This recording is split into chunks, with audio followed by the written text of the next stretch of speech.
The greatest military mind in Egypt was destroyed by his own soldiers. It's 1879, Cairo, Egypt.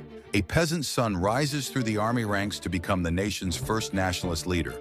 Ahmadu Rabi Pasha demands Egypt for the Egyptians and constitutional government. He challenges the puppet Khedive and British financial control that bleeds the country dry.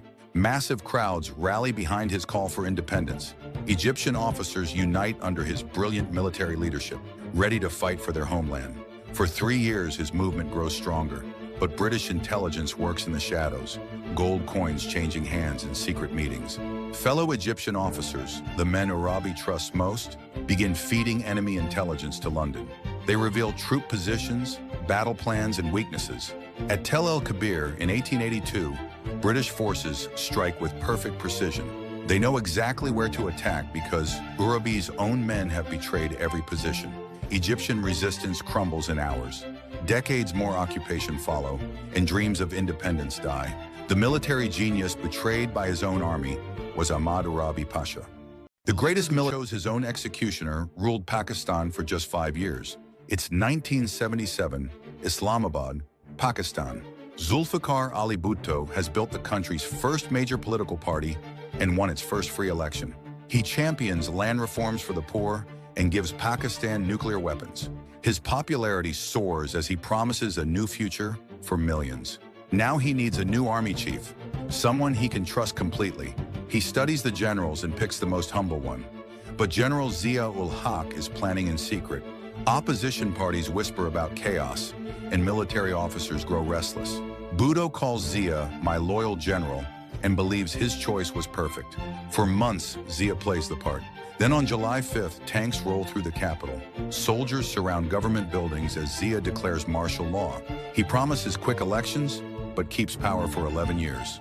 Bhutto faces fabricated charges in a rigged trial. On April 4th, 1979, the man Bhutto trusted most has him executed. The leader who chose his own executioner was Zulfikar Ali Bhutto. The man who united 17,000 islands was destroyed by the general he trusted most. It's 1945, Jakarta, Indonesia. Sukarno declares independence after 3 centuries of Dutch rule. He faces an impossible task. 300 ethnic groups speak different languages. 17,000 islands stretch across 3 time zones. Communist rebels fight Islamic leaders while the military watches. Sukarno becomes the voice that binds them together. He creates a national language, builds monuments, and leads the non-aligned movement against both superpowers. Millions chant Bung Karno and would die for him. For 20 years, he is untouchable. But in 1965, a coup attempt rocks Jakarta. Sukarno promotes General Suharto to restore order, trusting him completely. Suharto moves slowly. He whispers about communist threats and gains CIA support. Anti-communist hysteria spreads through the military. One by one, Suharto strips away presidential powers. Sukarno's allies disappear or switch sides. By 1967, soldiers surround the presidential palace.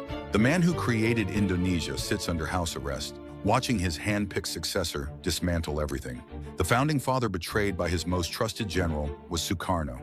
The man who beloved revolutionary in Africa was killed by his best friend. It's 1983, Ouagadougou, Burkina Faso. A young captain seizes power alongside his closest ally, promising to transform one of the world's poorest nations. He builds schools in every village and hospitals in forgotten towns. Farmers grow enough food to feed the country for the first time in decades. Corrupt officials flee as he cuts government waste and drives a simple car.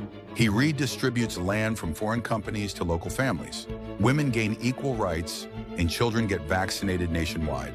For 4 years, the impossible becomes real, but his anti-colonial speeches anger France, and neighboring dictators fear his example will spread to their countries.